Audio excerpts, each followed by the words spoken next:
Hello बच्चों, स्वागत है आपका हमारे यूट्यूब चैनल ओम लर्निंग क्लासेस में। तो आज की वीडियो में हम समझेंगे फाइनल अकाउंट विथ एडजस्टमेंट के कॉन्सेप्ट को। तो चलिए वीडियो शुरू करते हैं। तो बच्चों सबसे पहले तो हम ये समझते हैं कि आखिर में समायोजन होता क्या है, यानी कि एडजस्टमेंट क्या होते हैं। तो जैसा कि आप सब जानते हैं कि जो हमारा ट्रायल बैलेंस होता है वो क्या होता है कि हम लोग ईयर के हमेशा क्या करते हैं, लास्ट डेट पे बनाते हैं। ठीक है, तो उस डेट पे जब हम लोग ट्रायल बैलेंस बनाते हैं तो ऐसी बहुत सारी मदें होती हैं, ऐसी बहुत सारे सौदे या प्रविष्टियाँ होती हैं जो कि ट्रायल बैलेंस में होने से क्या होती हैं, छूट जाती है, उनका लिखा ट्रायल बैलेंस में नहीं हो पाता, जिन्हें हम क्या करते हैं, सस्पेंस अकाउंट के रूप में दिखा करके अपने ट्रायल बैलेंस मैच कर लेते हैं।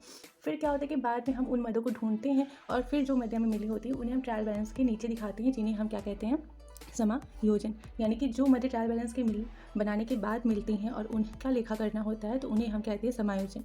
अब फाइनल अकाउंट के संदर्भ में अगर हम समझें तो जो समायोजन हमारा वो होता है वो हमेशा दो तीन या चार या फिर इससे अधिक जगह पे हमें इसे दिखाना होता है, लेकिन मिनिमम 2 जगह पे तो हमें समायोजन दिखाने थे, क्योंकि आप अच्छे से जानते हैं कि जो ट्रायल बैलेंस में जितनी चीज़ें दिखाई जाती हैं उन चीज़ों को हम किसी एक जगह पे लिखते हैं। आपको अच्छे से पता ही होगा कि जो हमारा फाइनल अकाउंट है उसमें 3 चीज़ें होती हैं, एक तो ट्रेडिंग होता है, दूसरा आपका पीएल होता है और तीसरा आपका बैलेंस शीट होता है। ठीक है, ये तीनों चीज़ें हमारी फाइनल अकाउंट के अंदर बनती हैं। तो जो चीज़ें तलपट में दिखाई जाती हैं उन्हें हम इन तीनों में से किसी एक में लिखते हैं, लेकिन जो चीज़ें तलपट के नीचे समायोजन के अंतर्गत दी हुई होती हैं उन्हें हम इनमें से कम किन्हीं 2 जगहों पर ज़रूर लिखते हैं। हो सकता है कुछ एडजस्टमेंट ऐसी होती है जिन्हें हमें 3 जगह पे दिखाना पड़ता है, लेकिन 2 जगह पे हमें ज़रूर दिखाना था। वो 2 जगह आपका ट्रेडिंग बैलेंस शीट भी हो सकता है, ट्रेडिंग पीएल भी हो सकता है, पीएल बैलेंस शीट भी हो सकता है, या फिर ट्रेडिंग और पीएल भी हो सकता है। इनमें से कोई भी 2 जगहें ऐसी हो सकती है जिन्हें हमें जहाँ पर हमें उन समायोजनों को दिखाना होता है। और हम यहाँ पर आप मान कर चल रहे हैं कि आपको फाइनल अकाउंट बहुत अच्छे से आता है बिना एडजस्टमेंट वाला, क्योंकि हम आपको पिछली वीडियोज़ में फाइनल अकाउंट का कॉन्सेप्ट और उससे रिलेटेड न्यूमेरिकल सॉल्व करवा चुके हैं। अगर आपको अभी भी कोई कन्फ्यूजन है आप जा करके वहाँ पर दोबारा वीडियो देख सकते हैं। तो चलिए सबसे पहले अगर हम बात करें समायोजन के बारे में, तो समायोजन का मतलब तो हमने आपको समझा ही दिया है। उसके बाद जो समायोजन होते हैं वो बहुत तरीके के होते हैं, ऐसी बहुत तरीके की मदें होती हैं जो कि हमें तलपट बनाने के बाद मिल सकती हैं। तो उनमें से कुछ मदों को हम आज डिस्कस करेंगे और कुछ मदों को अगली वीडियो में हम क्या करेंगे, डिस्कस करेंगे, क्योंकि एक ही वीडियो में उन सभी को डिस्कस करना पॉसिबल नहीं है।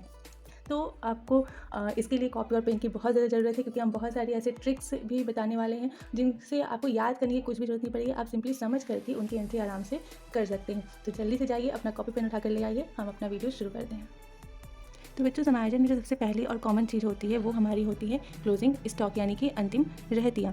तो अंतिम रहतिया, क्योंकि आपको हम पहले ही बता चुके हैं कि ये हमेशा अंतिम रहतिया ईयर के एंडिंग में ही पता चलती है, और ईयर के एंडिंग में ट्रायल बैलेंस बन चुका होता है कभी कभी तो उसके पहले पता चलता है और कभी उसके बाद, लेकिन अधिकतर ऐसा होता है कि अंतिम रहतिया ट्रायल बैलेंस बनने के बाद ही पता होता है। तो फिर अंतिम रहतिया का समायोजन में दिया हुआ है, तो इसकी एंट्री हम कहाँ करेंगे। तो सिंपल सा तरीका है कि देखिए, ये अंतिम रहतिया जो है इसे, क्योंकि ये हमारे माल से संबंधित, और माल से संबंधित जितनी भी चीज़ें होती है वो हम कहाँ दिखाते हैं, ट्रेडिंग अकाउंट में दिखाते हैं। और क्योंकि ये हमारे पास है, ये कोई लॉस या एक्सपेंस तो है नहीं, तो ये हमारे लिए एक तरीके से एसेट हुआ। तो इसका 2 जगह में एंट्री कहाँ दिखेंगे, क्योंकि एक माल है इसलिए इसे ट्रेडिंग अकाउंट के कहाँ पे दिखाते हैं, क्रेडिट साइड में दिखाते हैं, और दूसरा अगर हमें इसे दिखाना है तो वो हम दिखाते हैं एसेट साइड में, कहाँ पर, बैलेंस शीट के।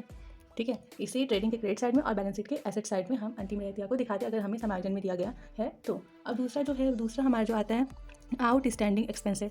ठीक है, आउटस्टैंडिंग एक्सपेंसेस, इसका मतलब ऐसे एक्सपेंसेस जिनका लिए हमने सेवा तो ले ली है बट उसका पेमेंट अभी हमने नहीं किया। जैसे मान लीजिए कि आपके कंपनी में किसी एम्प्लॉय ने 12 महीने काम किया है और उस एम्प्लॉय को आपने सिर्फ 11 महीने की सैलरी दी है और 1 महीने की नहीं दी, तो वो 1 महीना भी आपके लिए देना बाकी है, तो उसे भी हम क्या करेंगे, अपने फाइनल अकाउंट में दिखाएंगे। क्योंकि फाइनल अकाउंट में हम जिस साल के लिए हम अपना फाइनल अकाउंट तैयार करें उसके अंतर्गत जो भी चीज़ें, चाहे वो हुई हो या फिर ना हुई हो, लेकिन अगर वो उस साल से संबंधित हैं तो उन्हें हम दिखाते हैं, चाहे उनका पेमेंट हुआ हो, ना हुआ हो, या फिर पेमेंट हमें मिल चुका हो या ना मिल चुका, तो हमें इन्हें दिखाना पड़ेगा। तो आउटस्टैंडिंग एक्सपेंसेस, तो सबसे पहले अब अगर इसकी एंट्री की बात करें तो क्योंकि ये एक एक्सपेंस है और आपको पता है कि जितने भी एक्सपेंसेस होते हैं वो मेनली हमारे प्रॉफिट एंड लॉस अकाउंट में जाते हैं, तो पीएल अकाउंट में हम क्या करेंगे, इससे रिलेटेड जो भी एक्सपेंसेस रहेगा उसमें इसे हम क्या करेंगे, ऐड करके दिखाएंगे। जैसे मान लीजिए कि वेतन अदत्त है, तो वेतन हमारे जाहिर सी बात है कि तलपट में तो दिया ही होगा, उस तलपट में जैसे मान लीजिए हमारा वेतन 10,000 दिया हुआ है, ठीक है, और समायोजन में दिया है कि अदत्त वेतन 1,000 रुपये, तो ये जो 1,000 रुपये है हम इसे पीएल अकाउंट के डेबिट साइड में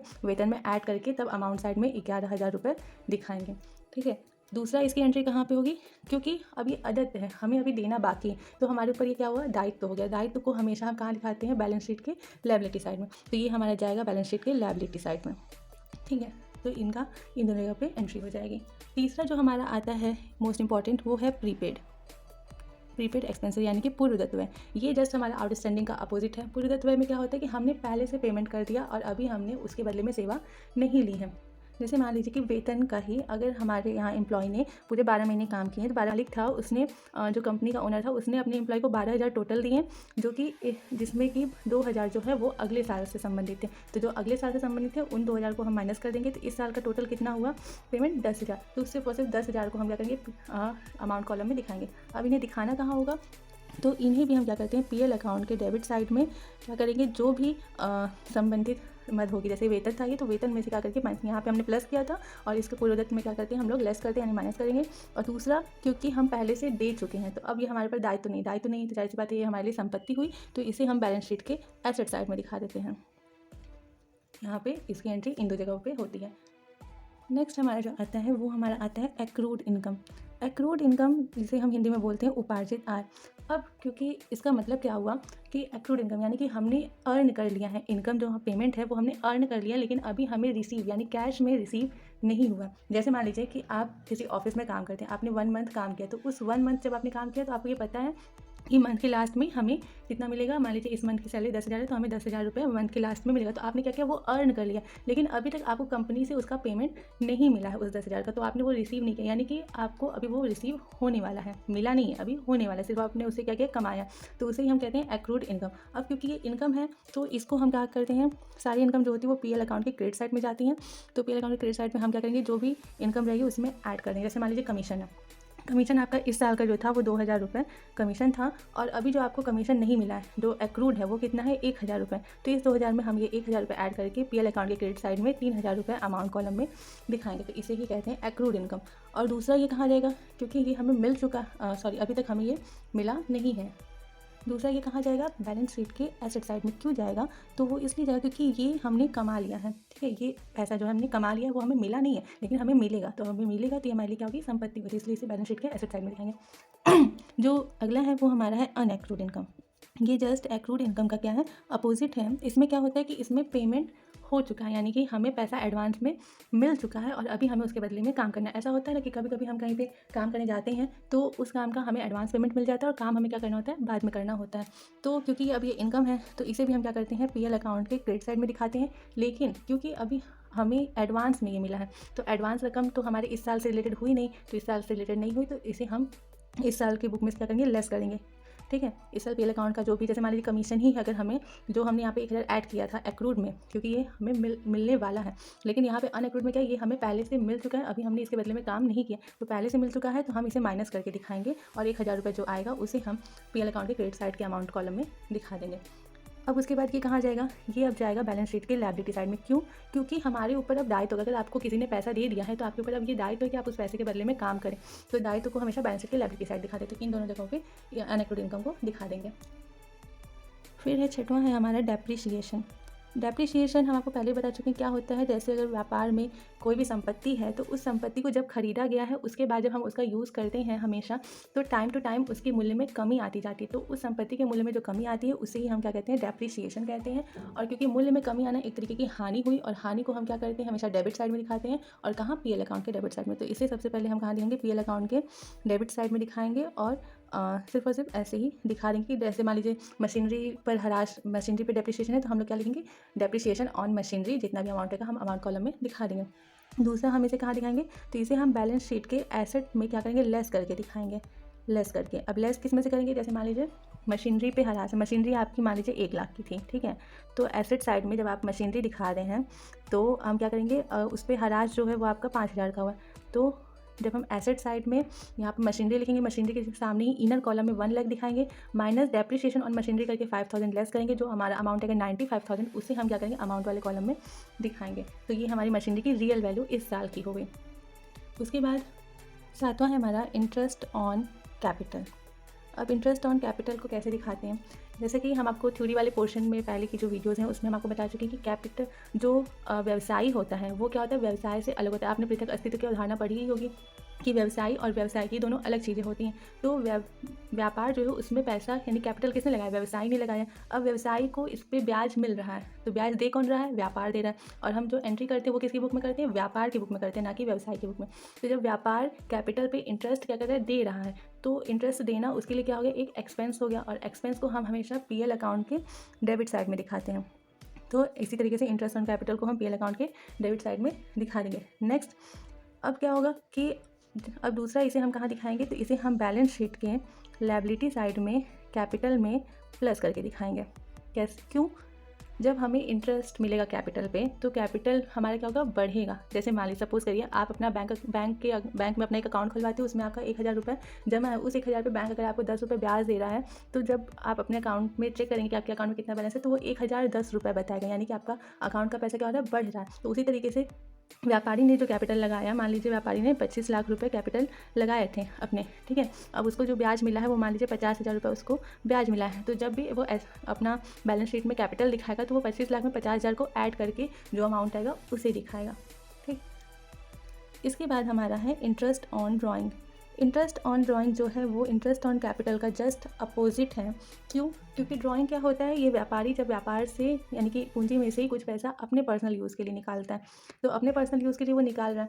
तो जैसे अगर आपने व्यापार से पैसा लिया तो आप अगर उस पर ब्याज दे रहे तो वो व्यापार के लिए क्या हो गया, इनकम हो गया, ठीक है। तो आहरण पर ब्याज व्यापार के लिए क्या हो गया, इनकम हो गया। तो इसे पीएल अकाउंट के क्रेडिट साइड में दिखाया जाएगा क्योंकि ये इनकम हो गया। दूसरा अब हम इसे कहाँ दिखाएंगे, दूसरा हम इसे दिखाएंगे बैलेंस शीट के लायबिलिटी साइड में।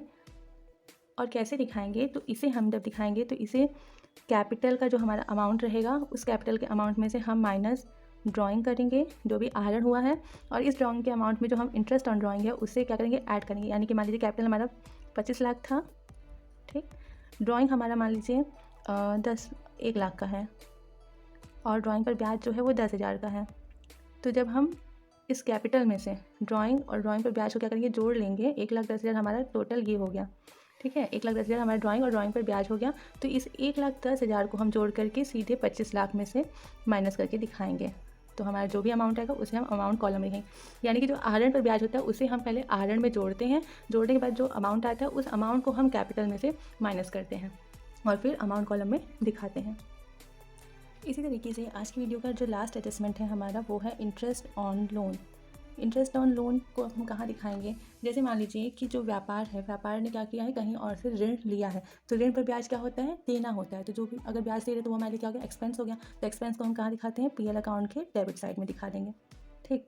अब दूसरा हम इसे कहाँ दिखाएंगे, तो दूसरा जो है वो हमारा इंटरेस्ट ऑन लोन। अब हमें इससे देना है तो ये हमारे लिए क्या हो गया, लायबिलिटी हो गया, यानी कि दायित्व हो गया। तो दायित्व को हम हमेशा क्या करते हैं, बैलेंस शीट के लायबिलिटी साइड में इसे दिखाते हैं। अब अगर हमारा सिर्फ और सिर्फ इंटरेस्ट ऑन लोन दिया है तो बैलेंस शीट की लायबिलिटी साइड में हम इंटरेस्ट ऑन लोन करके दिखा देंगे। अगर हमारा तलपट में लोन का अमाउंट दिया हुआ है, जैसे मान लीजिए लोन का अमाउंट अगर 20,000 रुपये दिया हुआ है, तो हम लायबिलिटी में लोन को दिखाएंगे और इनर कॉलम में 20,000 रुपये दिखा के उसमें इंटरेस्ट ऑन लोन को ऐड करेंगे। मान लीजिए इंटरेस्ट ऑन लोन अगर हमारा 2,000 है तो इस 2,000 को ऐड करके जो 22,000 हमारा आएगा उसे हम अमाउंट वाले कॉलम में दिखाएंगे, ठीक है। तो अगर सिर्फ और सिर्फ इंटरेस्ट ऑन लोन है तो हम डायरेक्ट बस इंटरेस्ट ऑन लोन दिखाएंगे लायबिलिटी साइड में। अगर लोन दिया है और उस पर इंटरेस्ट है तो हम दोनों को ऐड करके तब अमाउंट दिखाएंगे। तो आई होप कि आप लोग को ये वीडियो बहुत अच्छे समझ में आया होगा। जो भी हमने आपको एडजस्टमेंट करा है वो आपको बहुत अच्छे समझ में आएगा। अगर आपने ये सारी जो भी कॉन्सेप्ट थी इसे बहुत अच्छे से समझ लिया एक बार, तो आपको याद करने की बिल्कुल भी ज़रूरत नहीं होगी। आप एक बार ही सिर्फ इसे अच्छे से समझ करके अपना जो है कि फाइनल अकाउंट का न्यूमेरिकल आसानी से सॉल्व कर सकते हैं। जो इसके अलावा और भी बहुत सारे एडजस्टमेंट क्योंकि है जो कि एक ही वीडियो में पॉसिबल नहीं है कवर अप करना, तो नेक्स्ट वीडियो जो हमारी होगी उसमें हम कुछ और एडजस्टमेंट के बारे में बात करेंगे और सारे एडजस्टमेंट को समझने के बाद तब हम एक कोई न्यूमेरिकल सॉल्व करके आपको दिखाएंगे। तब तक के लिए आप देखते रहिए हमारे यूट्यूब चैनल ओम लर्निंग क्लासेस। और अगर वीडियो पसंद आया हो तो लाइक, शेयर एंड सब्सक्राइब करना बिल्कुल भी मत भूलिएगा। Thank you.